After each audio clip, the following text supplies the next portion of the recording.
Short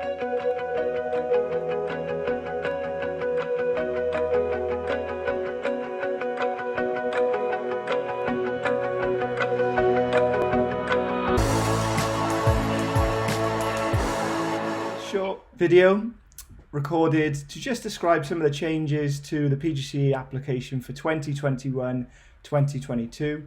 So just as way of introduction, so I'm Nick Young. I teach on the undergraduate programme for primary education studies. A number of our students come through to PGCE.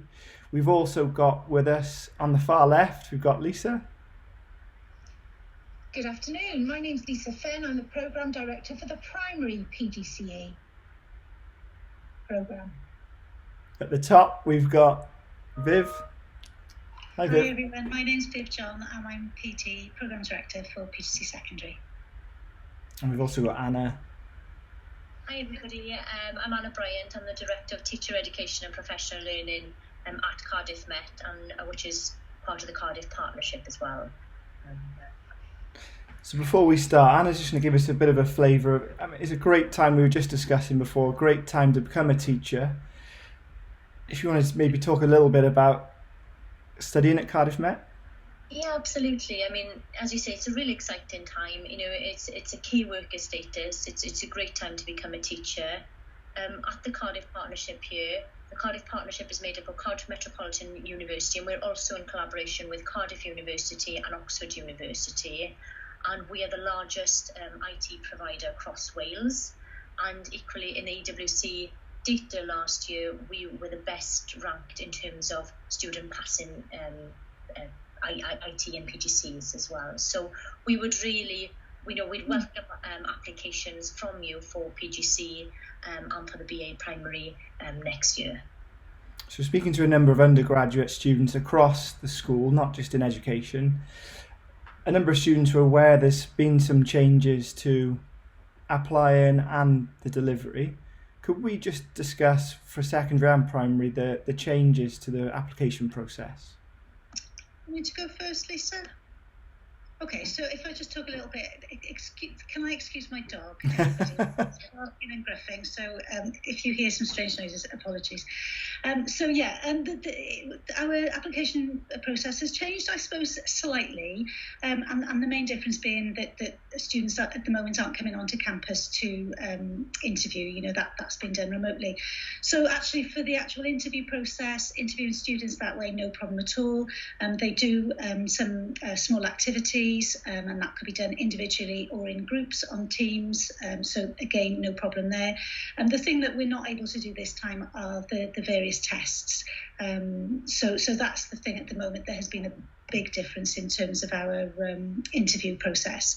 And so what happens then is that students get offered a place based on what they do at interview, and then we pick up those tests then at the start of the course. Now that's what we've done this year. We don't know what the situation is going to be next year. It might be that we're back to normal and we can carry on as normal, but if we can't, then I would guess that process would continue next year as well. Okay. And I guess more broadly there, we talk about some of the changes to the programme this year. Similar to other programmes, we are running a blended learning approach this year where students will come onto campus for some hours every week, and then the rest of the provision will be blended or online. In terms of school experience, there'll also be sort of a hybrid sort of model where our students and IT programmes in PGC in the first instance will start their placements virtually using a broader definition of school experience, and then when things are safe, students will be going in physically into schools. And I guess that will apply as well for people who are applying for PGC next year. We are very mindful that they will not be able to get the school experience potentially that they had hoped. And we as a team will be flexible with that, and we're not expecting people to have that same level of school experience as they have in the past. So please don't worry about that. But I guess equally then, if people can think in terms of their applications, how else can I demonstrate knowledge and understanding? We would hope perhaps that they demonstrate knowledge and understanding around the new curriculum for Wales. Perhaps equally that they would demonstrate knowledge and understanding of the teaching and leadership standards. That would be really useful because that's how you will ultimately be assessed on your PGC programme. So, perhaps equally Sorry, just to interrupt there, Anna, and both of those they can do, very autonomously. That information is very readily available, on websites. It's just a sort of a Google search away. So yeah, absolutely. If they could demonstrate that sort of, and it's not just about demonstrating their knowledge, but it's also about demonstrating their initiative. That they've been able to take that initiative and do some sort of self-prep, if you like, before they apply and come for interview. And I think that would certainly be noted, by the staff who were making those decisions. And we were talking before that there are a number of students who are still weighing up primary or secondary. So you suggested potentially if they just demonstrate some knowledge and initiative to research both and show that an interview could be useful as well. Yeah, definitely. I mean, I'm sure Lisa will have something to say about primary in a minute, but for secondary, we've always found when students come to us with some experience of the classroom, whether that be just a sort of a short observation or maybe something a bit more substantial, like they've been an LSA or something like that, that's always been desirable, but it's never been essential. I think for secondary, what we're really interested in is their commitment and that they're genuinely keen to pursue a career in teaching, but also that they've got those subject skills and knowledge that they're going to need, because in secondary they're going to be teaching pupils from age 11 to 18, so that's going to encompass A level. And we need to make sure that they've got those skills and knowledge and understanding in that subject level to make sure that can underpin their studies. So for us on secondary, yes, those school experiences are important, but it's more about a genuine desire to teach, a desire to, help young people, and then having those subject skills to underpin. Just to add from a primary perspective then, absolutely the desire to teach, the desire to be with young people is very important, but the subject driven aspect of it isn't so important for primary, because of course we've got to be masters of all of the 6 AOLE subject areas. We're teaching across the curriculum, all subject areas, so you don't have to be passionate about one particular area, but of course if you are, that's good to put in your application, but of course you've got to be willing and able to teach all areas of the curriculum. And that's the major difference. I've had several applications saying, I'm really interested in drama. I just want to teach music and drama in primary school. Can I join the primary PGCE? Well, actually, you would be better off on the secondary programme. If you just want to focus on a particular subject area, then secondary is your pathway. But if you need to be willing to teach all subject areas on the primary, and I think that's the biggest difference really. Ask yourself, what am I interested in? Is it just one subject area, or am I looking forward to teaching a range of subjects? Okay. A question that's come from students, and a number of our student reps, is just around equivalency tests. Maybe have that potentially changed at all? Yeah, so we are still inviting applications from students who haven't got the B in English and maths. And just to clarify, you can have a B in English language or English literature and maths. If you're a Welsh medium student, then we'll accept the B in Welsh language and Welsh literature. So there's a couple of choices there. So if you haven't got those, then that absolutely doesn't mean that you can't apply for the programme. For secondary, we will look at any application where applicants have got a D or above in those subjects. So then we will invite them for interview, and if they are successful at interview, then we will put them onto the equivalency pathway. In terms of how that's changing this year, so this year what's happened is that for students who've been accepted on the programme during the COVID pandemic, we've had to delay the equivalency to them actually arriving on the course. So we'll be doing that with them in the next couple of weeks. So should we be in the same position next year, then I would guess that we would do exactly that. Welsh Government have allowed us to be flexible. It's difficult to predict, isn't it, what it's going to be like next year. So, we would hope that if we're back to some type of normality, then we would carry on as normal. They would have a number of slots throughout the year where they could sit their equivalency. They would have some support sessions to go with that to prepare them. And then that will be done and dusted by the time they come to us in September and start the course. That's the aim.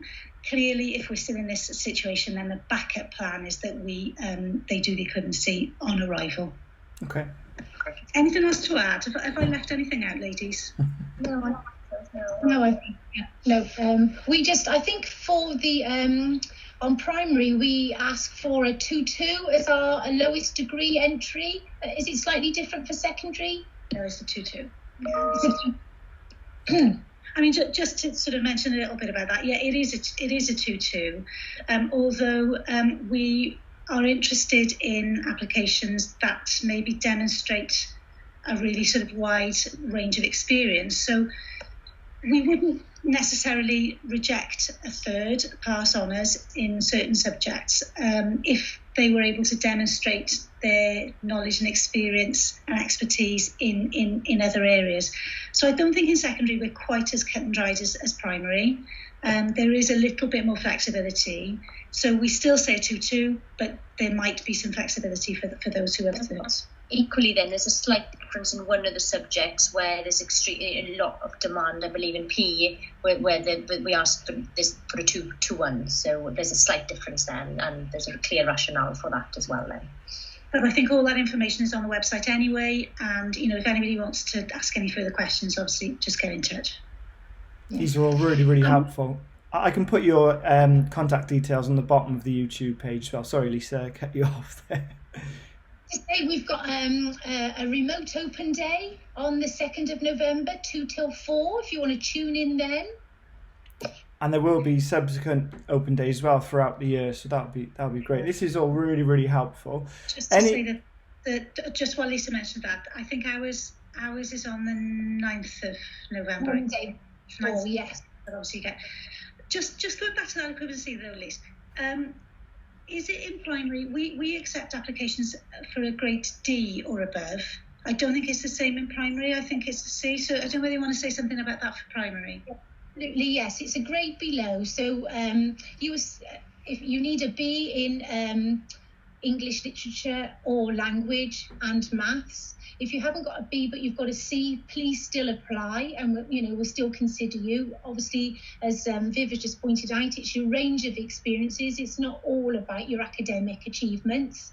If you can prove to us that you've done research, you've been proactive, through COVID and things, and you really are keen to come on the programme, then we can overcome your the shortfall in your entry requirements by offering you the equivalency tests. Yeah. So we accept D's, primary accept C's, just to make it clear there is that difference. Yeah. Great. This is all great information. Any final top tips that can really help undergraduates to apply? I'm just thinking, obviously, we've talked about the knowledge and understanding of the curriculum and teaching and leadership standards. I'd also say if students are able to show knowledge of blended learning, and equally perhaps they've had an opportunity to create some online resources that would look really good in an application. I think equally if students have had opportunities perhaps with their placement module to do problem-based learning and real life scenarios of a school-based situation, or equally they've had innovative placement experiences where they've sort of had these really real sort of case studies as part of their placement, please talk about them also in your application. And I think the final point from me would be that research and inquiry is really important in our new initial teacher education model. So please demonstrate your knowledge and understanding and experience of research and inquiry as well. And all these things together then would stand your application in really good stead. Yes. And if I could go back to just sort of really making sure that sort of genuine desire to teach and to, because as teachers we've got that opportunity to shape the life chances of young people, and so that's absolutely got to be at the core of their motivation, so to really sort of bring that across. Yeah, what's inspired you to think about teaching as a career? What's your motivation? What are your drivers? Absolutely. Yeah, you need to think about what type of teacher do you want to be. What's your sort of emerging philosophy around teaching and learning? Okay, it's still at very basic level, having not started on the course yet or not having taught yet. But, to just think a little bit about, what type of teacher do you want to be and what motivates you to be that teacher? Right, I'm going to put my mic on now because my dog's starting to bark. Just one more thing, as teachers, we've got to be flexible, creative, innovative. So where in your application have you got evidence of that? And I think just finally, Nick, I'd just add as well that now is a great time to become a teacher. You've got a real opportunity here, to make a difference here to the pupils, our Welsh pupils and wider afield, in terms of developing them to become healthy, confident and competent individuals. So, what an opportunity, and an opportunity to come into a really good career as well. So, yeah. Oh, brilliant. Oh, just one more thing, Anna, it's just reminded me of. Students coming from England and want to train in Wales ask if their qualification will be recognised outside of Wales. Absolutely. As Anna pointed out, our programme is recognised worldwide, really. So, yes, please come from, England, wider afield. You're all very welcome at Cardiff Metropolitan University. And the same is true going out of the university as well, that the qualification they do in Wales qualifies them to teach across the UK and further afield. So, it's not just because we're a university training in Wales, we're not training teachers just for Wales. Obviously, we'd love to keep them in Wales if they want to do that, but, it is very much a qualification that will take them wherever they want to go. Okay. We do have that international link, do we, where we have a number of Canadian students. Year on year, we have up to 30, 40, 50 Canadian students part of the PGCE, and they go and take our PGCE back then to their countries. So, yeah. Great. It's only a short guide. I'm going to put in the comments for YouTube. I'll put all of our contact details. So if they've got any further questions, they can get in touch. But thanks so much for your time. I'll see you all soon. Pleasure. Thank you very much. Bye. Bye.